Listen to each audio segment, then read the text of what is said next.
قرآن کے ہوتے ہوئے اللہ کے سچے پیغمبر پر اترنے والی کتاب کی پیروی بھی نہیں ہو سکتی۔ میں بیان کر چکا ہوں، لو کان موسیٰ حیا ما وسعہ الا اتباعی، پیغمبر بھی موجود ہو تو میرے نبی کے پیچھے چلے گا۔ قرآن کے ہوتے ہوئے کسی پہلی آسمانی کتاب کا حکم نہیں چل سکتا، تو قرآن کے مقابلے میں کسی انسان کی لکھی ہوئی کتاب کا حکم کیسے چل سکتا ہے کہ فلاں کتاب میں یوں لکھا ہوا ہے اور فلاں کتاب میں یوں لکھا ہوا ہے، اور فلاں بزرگ کو یہ خواب آیا تھا اور فلاں بزرگ کو یہ خواب آیا تھا۔ قرآن کے مقابلے میں کسی کتاب کو پیش نہیں کیا جا سکتا۔ اس قرآن کی، اللہ اکبر اللہ اکبر، اس قرآن کی تمام کتابوں پر وہی عظمت حاصل ہے اس قرآن کو جو خود رب کو مخلوق پر۔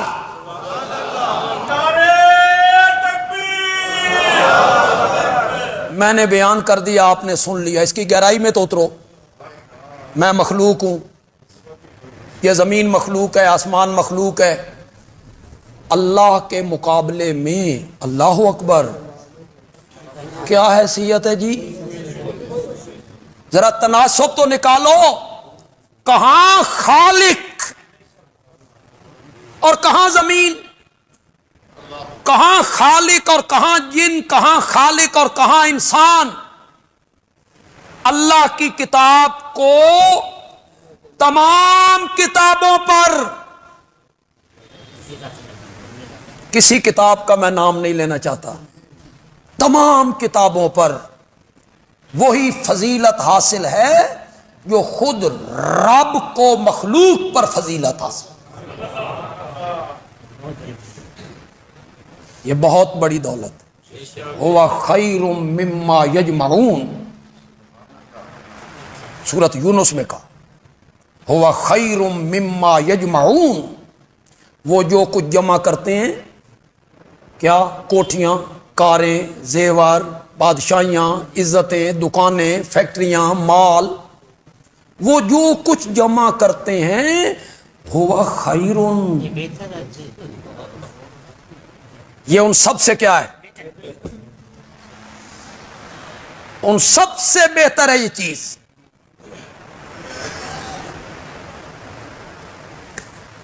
تو میں نے اس نقطے پہ بحث کی کہ بیت المقدس مسلمانوں کا ہے۔ اس کی دلیل میں نے کیا پیش کی کہ پہلی ساری شریعتیں کیا ہو گئیں؟ منسوخ۔ اب ان کا سکہ نہیں چلتا، اب ان کا حکم نہیں چلتا، وہ زبان بھی نہیں۔ تورات عبرانی زبان میں اتری ہے، تورات کی زبان عبرانی ہے، اور آج دنیا میں کہیں عبرانی زبان بولی بھی نہیں جاتی۔ چلو جی، زبان ہی ختم ہو گئی۔ کتاب نے کیا محفوظ رہنا تھا، وہ زبان بھی محفوظ نہیں ہے، اور سیاسی طور پر بھی بیت المقدس مسلمانوں کا حق ہے، اس لیے کہ یہودیوں سے 2 مرتبہ عیسائیوں نے یہی بیت المقدس چھین لیا تھا، یہ اس کو کنٹرول بھی نہیں کر سکے، عیسائیوں نے چھین لیا۔ اللہ تعالیٰ نے پھر، انہوں نے جب نافرمانی کی، اللہ نے انہیں سزا دی، ایسے حاکم مقرر کیے جو ان کے گھروں میں گھسے۔ 15ویں پارے کی ابتدا میں آپ پڑھیں سورۃ بنی اسرائیل میں، اللہ نے اس کو بیان کیا۔ وہ گھسے، ان کے نوجوانوں کو قتل کیا، بچوں کو قیدی بنایا، عورتوں کو قیدی بنایا، ہانک کے انہیں اپنے علاقے میں لے گئے۔ پھر حضرت یحییٰ کے زمانے میں، حضرت زکریا کے زمانے، حضرت داؤد کے زمانے میں، حضرت سلیمان کے زمانے میں اللہ نے پھر ان پر نظر کرم کی اور بیت المقدس ان کے پاس آیا۔ پھر جب انہوں نے نافرمانی کی، پھر اللہ نے ایک بادشاہ کو ان پہ مسلط کیا۔ عیسائیوں نے ان سے بیت المقدس 2 مرتبہ چھینا ہے، اس پر وہ قابض ہوئے۔ حضرت عمر رضی اللہ تعالیٰ عنہ کے دور میں جب بیت المقدس فتح ہوا تھا، کس کے قبضے میں تھا؟ رومی کون تھے؟ عیسائی تھے نا، رومیوں کے کنٹرول میں تھا۔ اسے فتح کیا حضرت عمر نے رضی اللہ تعالیٰ عنہ۔ کن سے چھینا؟ عیسائیوں سے چھینا، عیسائیوں سے لیا انہوں۔ کمانڈر کون تھا؟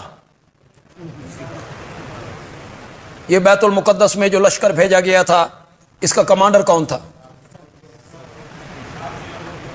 حضرت عمر ابن العاص۔ جی سن رہے ہو کہ کوئی نہیں سن رہے ہو؟ کون کمانڈر تھا؟ بولو بولو ذرا زور سے بولو، زور سے بولو، کون کمانڈر تھا؟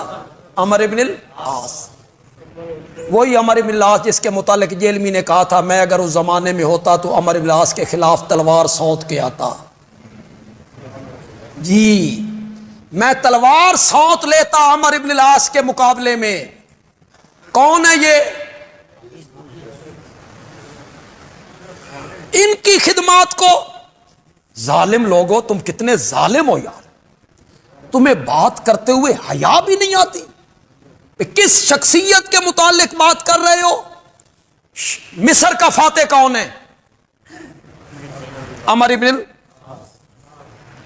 جس بندے نے مصر فتح کر کے دیا، جس بندے نے شام فتح کر کے دیا، بیت المقدس فلسطین، کہتا ہے میں اس زمانے میں ہوتا نا تو میں اس کے خلاف تلوار سونت کے آ جاؤں۔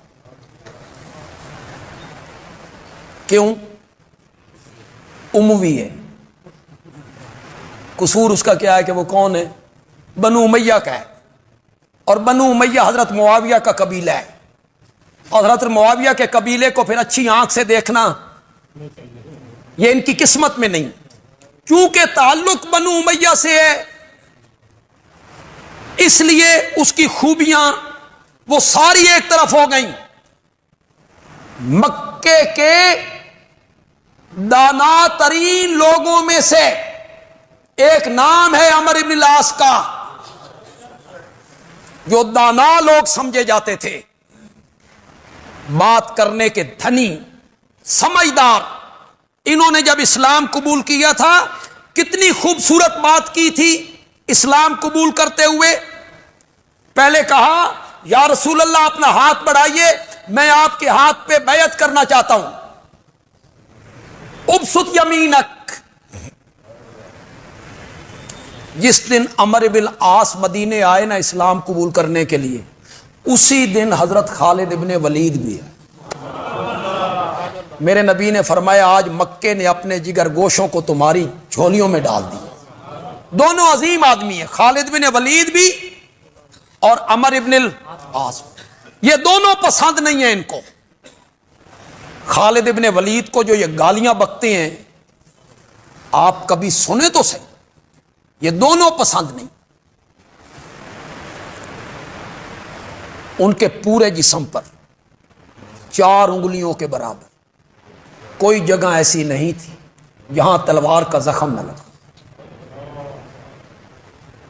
100 سے زیادہ جنگوں میں انہوں نے اسلام کی طرف سے حصہ لیا۔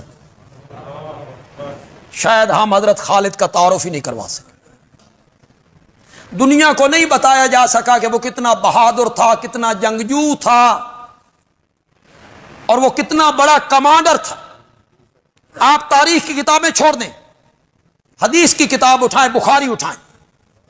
غزوہ موتا میں یہ جب جنگ ہو رہی تھی، غزوہ موتا، میرے نبی کو اس جنگ کا پورا نقشہ مدینے میں بیٹھے ہوئے دکھایا جا رہا تھا، آپ دیکھ رہے تھے۔ پہلا کمانڈر شہید ہو گیا، عبداللہ ابن رواحہ شہید ہو گئے، زید ابن حارثہ شہید ہو گئے، حضرت جعفر، 3 کمانڈر یکے بعد دیگر شہید ہو گئے۔ لیکن جس فوج کے 3 کمانڈر شہید ہو جائیں، وہ فوج کیسے کھڑی رہ سکتی ہے؟ کیسے مقابلہ کر سکتی ہے؟ اس کے تو حوصلے پست ہو جاتی ہیں۔ یہ 3 کمانڈر میرے نبی نے مقرر کیے تھے، یہ شہید ہو جائے تو یہ شہید ہو جائے تو یہ۔ جب تیسرے شہید ہوئے نا تو چوتھے کا نام تو میرے نبی نے بتایا نہیں تھا، مسلمانوں نے آپس میں مشورہ کر کے جھنڈا خالد ابن ولید کے ہاتھ میں دے دی، اور میرے نبی نے فرمایا خالد تو سیف اللہ ہے۔ کس کی تلوار؟ اور اللہ کی تلوار کو کون توڑ سکتا ہے؟ خدا گواہ ہے، اگر بخاری میں نہ ہوتا، کسی تاریخ کی کتاب میں ہوتا، شاید میں اس کو ماننے کے لیے تردد کرتا، سوچتا ایسے ہو سکتا ہے، سوچتا میں، لیکن حدیث کی کتاب میں آیا کہ خالد نے جب جھنڈا سنبھالا اور تلوار لے کر کفار کے لشکر میں گھسے، اس دن ان کے ہاتھ سے 9 تلواریں ٹوٹ گئیں، 9 تلواریں ٹوٹ گئیں۔ لوگ کہتے ہیں خالد کا کمال یہ ہے کہ وہ مسلمانوں کے لشکر کو بچا کے لے آیا، ہزاروں کے لشکر میں سے بچا کے لے آیا تھا۔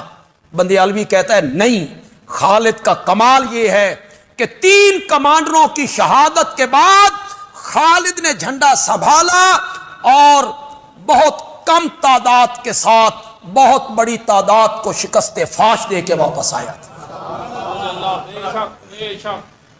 لیکن ہم خالد ابن ولید کا تعارف نہیں کروا سکتے، کیوں کتنا بہادر تھا۔ ایک موقع پر جب مقابلے میں 60,000 کا لشکر تھا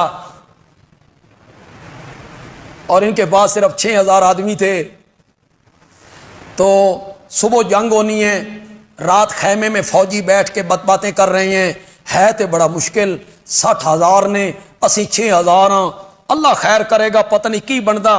صبح جب خالد ابن ولید نے فوج کو ترتیب دیا نا، میمنہ، میسرہ، مقدمۃ الجیش، آپ دائیں ہوں گے، آپ بائیں ہوں گے، آپ آگے ہوں گے، آپ پیچھے ہوں گے، تو پھر خالد ابن ولید نے فوجیوں کو ایک خطاب کیا، وہ ذرا خطاب سنیے گا۔ اس میں خالد ابن ولید، اس دن حضرت خالد ابن ولید کا گھوڑا جو تھا نا، اس کے سم ٹھیک نہیں تھے، سم ٹھیک نہیں تھے، اپنے گھوڑے پہ وہ نہیں لڑ رہے تھے، مانگوے گھوڑے پر، جسے ہم آریتن کہتے ہیں، کسی اور کے گھوڑے پہ وہ لڑ رہے ہیں۔ ظاہر بات ہے جو اپنا گھوڑا ہوتا ہے وہ سوار کے اشارے سوار اس کو سمجھ، وہ سوار کو سمجھتی ہے، سوار سواری کے اشاروں کو سمجھتا ہے۔ اس دن ان کے گھوڑے کے سم ٹھیک نہیں ہے۔ ذرا جملے سنو خالد ابن ولید کے، خطاب کرتے ہوئے کہتا ہے کاش آج میرے گھوڑے کے سم ٹھیک ہوتے تو میں تمہیں کبھی تکلیف نہ دیتا، 60,000 لشکر کا اکیلے مقابلہ کرتا۔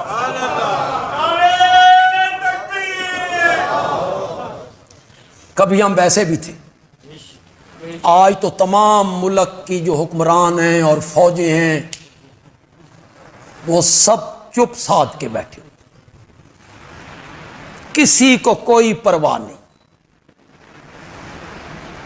آج ان پہ وقت آیا ہے، خدا نہ کرے، خدا نہ کرے، اللہ تمام اسلامی مملکت کی حفاظت فرمائے، اللہ ہم پر نہیں آ سکتے۔ کوئی پتہ چلتا ہے؟ افغانیوں کو پتا تھا کہ روس نے آ جانا ہے، لیبیا والوں کو پتا تھا کہ امریکہ نے آ جانا ہے، عراق والوں کو پتا تھا، پھر کیا حشر ہوا عراق کا، لیبیا کا، افغانستان کا، کیا حشر ہوا؟ لیکن قرآن پاک نے ایک جگہ پہ کہا لولا دفع اللہ الناس، اگر ہم ظالموں کے مقابلے میں کچھ لوگوں کو نہ اٹھائیں، دفع نہ کریں، روکیں نہیں، ظلم کو نہ روکیں، بعضہم ببعض،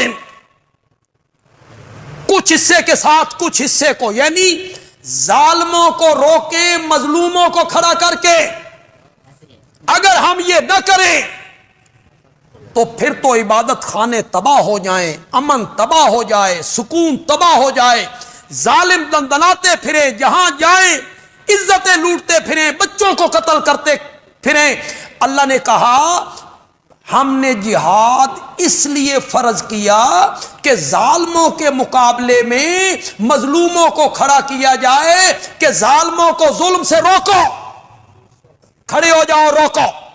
پھر جب اللہ مظلوموں کو کھڑا کرتا ہے وہ تھوڑے سے ہوتے ہیں، وہ جب جرت کے ساتھ مقابلہ کرتے ہیں تو پھر اللہ کی مدد اترنے لگتی ہے، مدد اترنے۔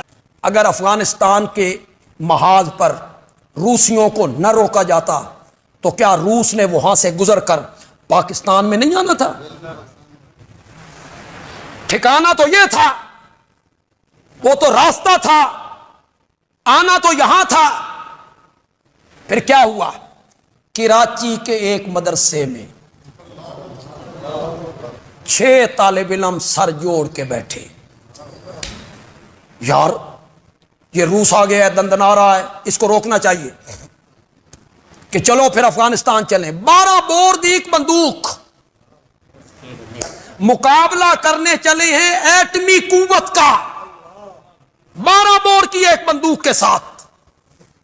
یہ 6 لڑکے گئے، پھر قافلہ بنتا چلا گیا، پھر فوج بنتی چلی گئی، پھر مجاہد بنتے چلے گئے، پھر لوگ آتے چلے گئے، پھر کچھ ظاہر بات ہے کسی حکومت کی سپورٹ بھی ملتی ہے، پتہ نہیں چلنے دیتے لیکن سپورٹ ہوتی ہے، پھر وہ سپورٹ ملتی چلی گئی، ہتھیار ملتے چلے گئے، پھر روس کو اس کے ہم نوا کہنے لگے افغانستان چو نکلو، تو وہ کہتا تھے میں تے نکلنا چاہنا، من نکلن کوئی نہیں دیندا۔ پھر انہوں نے روکا کہ نہیں روکا؟ روکا۔ یہ ہے مشروعیت جہاد کی وجہ۔ جہاد کیوں واجب کیا، کیوں فرض کیا جہاد رب نے؟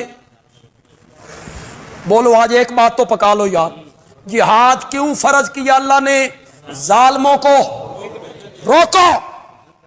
اگر ظالموں کو نہیں روکو گے تو پھر تمہاری عزتیں، زمینیں، تمہاری عبادت گاہیں محفوظ نہیں رہیں گی۔ ظالم کو روکو، مظلوموں کو رب کھڑا کرتا ہے، ظالم کو روکو۔ وہ جو ایک شعر بڑا پڑھتے رہتے ہو، اس کے مفہوم پہ کبھی غور کیا ہے؟ شہید کی جو موت ہے وہ قوم کی حیات کیسے بنتی ہے؟ اس نے خود قربانی دی، کتنی عزتوں کو بچا گیا۔ شہید کی جو موت ہے وہ قوم کی حیات ہے۔ لوگ پھر ٹر رہے ہیں، امن ہے، مجاہدوں تمہاری وجہ سے ہے۔ شہید کی جو موت ہے وہ قوم کی حیات۔ مشروعیت جہاد کی وجہ قرآن بیان کرتا ہے۔ کیا بیان کرتا ہے؟ ظالم کو روکو، مظلوم کھڑے ہو جائیں، قربانی دیں، خون بہائیں، شہادت قبول کریں۔ یہ روکیں گے تو قوم کو زندگی ملے گی، قوم کو بھی زندگی ملے گی، اور جو شہید ہونے والا ہوگا اسے رب اس کی روح کو سبز رنگ کے پرندوں میں داخل کر کے جنت میں اڑنے کے لیے چھوڑ دیں گے، اور جنت کے اللہ کے عرش کے نیچے سونے کی قندیلیں لٹک رہی ہیں، اڑ اڑ کے آ کے ٹھکانہ کرنا ہے تو ان قندیلوں میں آ کے بیٹھ جایا۔ انہیں جنت الفردوس میں پہنچا دی، شہیدوں کو جنت الفردوس میں پہنچا دی، اور شہیدوں نے قربانی دی، قوم کو زندگی مل گئی۔ یہ مشروعیت جہاد کی وجہ ہے، ورنہ ایٹمی قوت تھا روس ہو۔ یہ کام ہے اسلامی مملکت کا، 50 سے زائد حکومتیں ہیں مسلمانوں کی، یہ ان کا کام ہے کہ وہ سر جوڑ کے بیٹھیں، اور اگر وہ یہ کام نہیں کرتے تو وہ مجرم ہیں، رب کے ہاں ان کو حساب دینا پڑے گا۔ ہم اپنا کام کریں، جو ہم پر لاگو ہوتا ہے وہ آپ کام کریں۔ اسرائیلی مصنوعات کا بائیکاٹ کر دیں، جو آپ کے بس میں ہے وہ کریں، آپ جس کا مطالبہ آپ سے ہے وہ آپ کریں نا، کرتے ہیں آپ؟ اس وقت آپ کہتے ہیں یہ پیپسی دا پانی بڑا چنگا. یہ ٹھیک ہے کہ مسلمانوں کی جو مصنوعات ہیں وہ اس سطح کی نہیں ہیں, یہ ہماری بدقسمتی. اللہ تعالیٰ ان کو بھی توفیق دے کہ یہ بھی غلط کام کرنا چھوڑ دیں, 2 نمبری چھوڑ دیں. یہ ہمارا کام یہ ہے, ہم اسرائیلی مصنوعات کا کیا کریں, بائیکاٹ کر دیں. بلکہ جس دکان پر اسرائیلی مصنوعات ہیں اس دکان کا بائیکاٹ کر دیں, لوگوں کو پتا چلے. اس دکان کا بائیکاٹ کر. یہ جھنگ میں فیس بک پہ خبر چڑھی کہ وہ بندہ کہتا ہے میں ایک ہوٹل پہ گیا, بڑا مشہور ہوٹل ہے سرگودا روڈ پر, اور وہاں ہم نے بوتل مانگی تو انہوں نے پیپسی دی. ہم نے کہا نہیں, ہم نے تو پاکستانی چاہیے, کہ ہمارے پاس پاکستانی نہیں ہے, کچھ نہیں ہوتا, بس یہی پئیں. وہ ہوٹل والا کہتا ہے. اس بندے نے جھنگ کے لوگوں سے اپیل کی کہ اس ہوٹل کا بائیکاٹ کرو, کوئی آدمی اس ہوٹل پہ نہ جائے. تو جو ہمارے بس میں ہے وہ آپ کریں نا, صرف نعرے لگانے ہیں, جذبات میں آنا ہے, یہی کام کرنا ہے ہم نے, جذبات میں آنا ہے. احتجاج کیجئے, احتجاج ہونا چاہیے, ملک بھر میں ہونا چاہیے, اسرائیل کے خلاف ہونا چاہیے, اسرائیل مرد آباد ریلیاں بھی نکلنی چاہیے. لیکن اس احتجاج میں قومی املاک کو نقصان پہنچایا جائے تو یہ فائدہ کس کا ہوگا, ہمارا فائدہ ہوگا اس سے. احتجاج کیجئے لیکن انسانیت کے دائرے میں رہ کے کیجئے.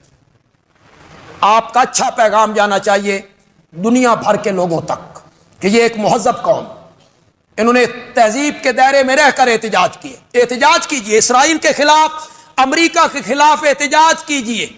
اللہ کے ہاں دیر ہے اندھیر نہیں, انشاءاللہ وہ وقت آئے گا, انشاءاللہ وہ وقت آئے گا.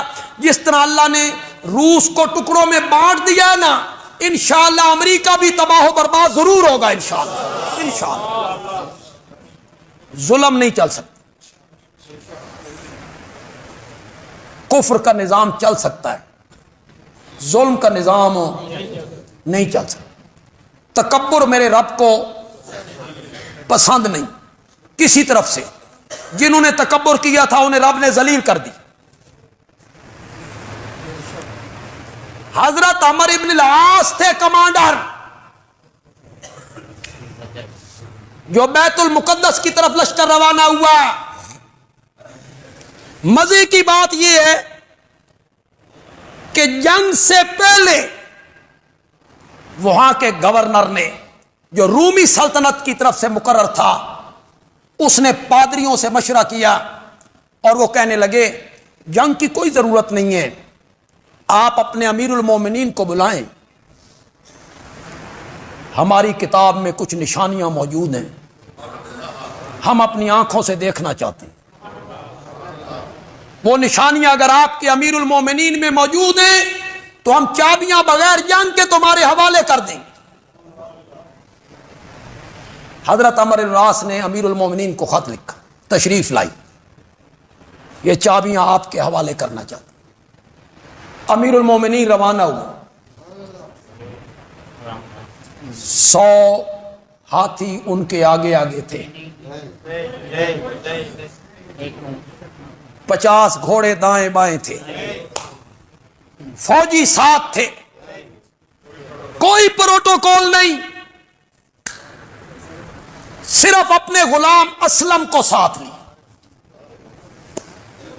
ایک خود ایک اسلم, سواری کے لیے ایک اونٹ. کچھ فاصلہ اسلم طے کرتا ہے, امیر المومنین پیدل چلتے ہیں. کچھ فاصلہ امیر المومنین طے کرتے ہیں اور اسلم پیدل چلتا ہے. یہ جو ہمارے ہاں ہمیں پاگل بنایا جاتا ہے, ریاست مدینہ, واہ, ریاست مدینہ قائم کرنے والوں کے کرتوت دیکھو. تم ریاست مدینہ کا نعرہ لگاتے ہو, خدا کے لیے خلافت راشدہ کے نظام کو بدنام نہ کرو, خدا کے لیے بدنام نہ کرو. لوگ سمجھیں گے کہ خلافت راشدہ کا یہی نظام تھا جو آپ کر رہے ہیں. خلافت راشدہ کا نظام بڑا عجیب نظام تھا، اس کا آپ تصور بھی نہیں کر سکتے۔ امیر المومنین کی اہلیہ خاتون اول، ایک عورت جو درد ذیل میں مبتلا ہے اس کی دایا بن جاتی ہے، اور باہر وہ بدو حضرت عمر کو کہتا ہے امیر المومنین نو تے ساڈا پتہ ہی کوئی نہیں کہ کوئی ہم غریب یہاں ہیں بھی صحیح کہ نہیں، کہ اندر سے اہلیہ نے آواز دی امیر المومنین دوست کو خبر دو اللہ نے اس کو بیٹا دیا ہے۔ وہ آواز آئی تو اس کے کان کھڑے ہوئے کہ یہ امیر المومنین۔ ریاست مدینہ اس کا تصور بھی آپ نہیں کر سکتے، ہمارے یہاں اس کا کوئی تصور نہیں ہے۔ مولویاں دی حکومت آ جائے تاہم کوئی نہیں، مت کہ آپ سمجھیں میں علماء کی حکومت آ گئی تو پھر ریاست مدینہ قائم ہو جائے۔ ریاست مدینہ کے قریب بھی نہیں ہے یہ،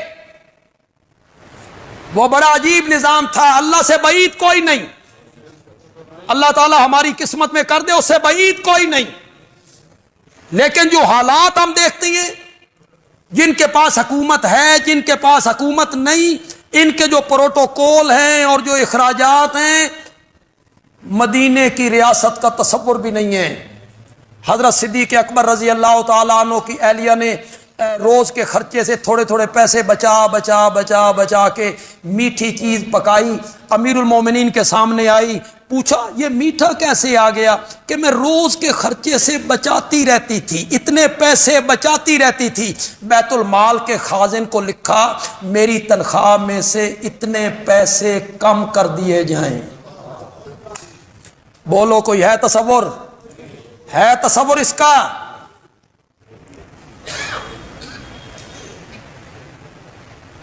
جو لباس ہے اس پر ٹاکیاں لگی، اور امیر المومنین جس کا نام سن کر کیسر و کسرا کانپ جاتے ہیں۔ جب قریب کا وقت آیا بیت المقدس میں داخلے کا تو سواری کا وقت آ گیا غلام کا۔ اب آگے ان کے پادری کھڑے ہیں، ارباب اقتدار، پارلیمنٹ کے ممبر، وہ سارے۔ غلام نے کہا بھی کہ میں اپنا ٹائم آپ کو دیتا ہوں، آپ سوار ہو۔ فرمایا نہیں، یہ انصاف کے خلاف ہے۔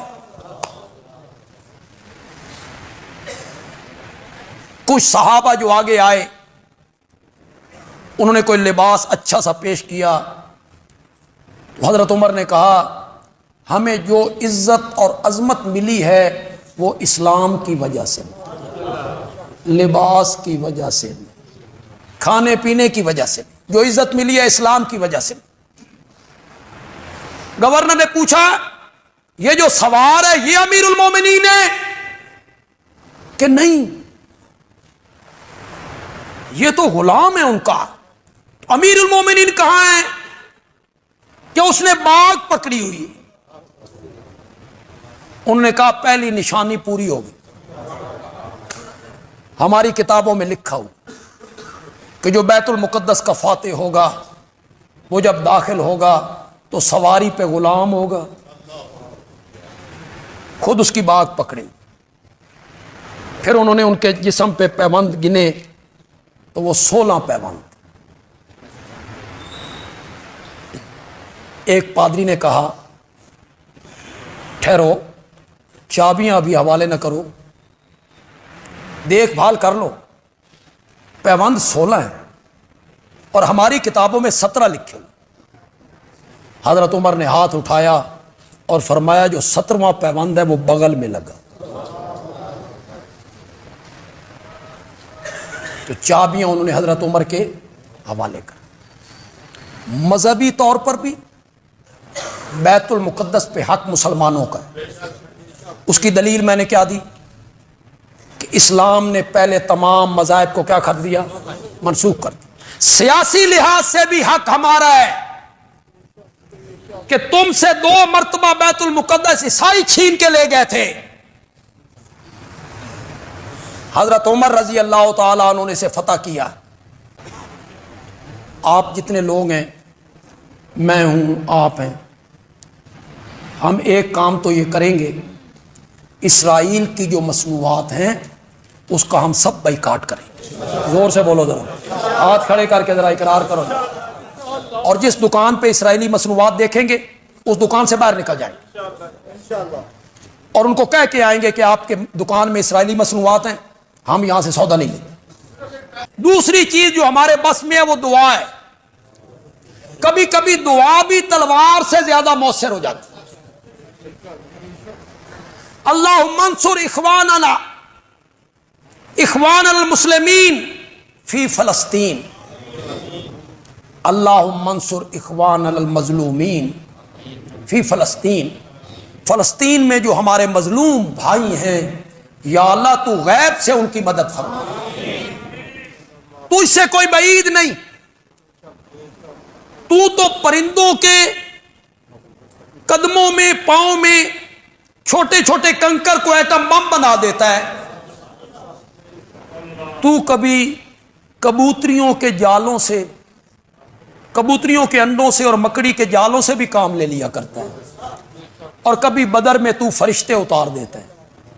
وہ بڑے مظلوم ہیں، ہم سے تو دیکھا بھی نہیں جاتا، خدا گواہ ہے مجھ سے تو نہیں دیکھا جاتا، کہ وہ بچے جب تڑپتے ہیں تو ان کا تڑپنا، خون کا بہنا، ماں باپ کا جدا ہونا ہم سے دیکھا نہیں جاتا۔ دوسرا کام ہم یہ کر سکتے ہیں کہ ہر نماز کے بعد ان مظلوموں کے لیے رب کے حضور دعا کریں۔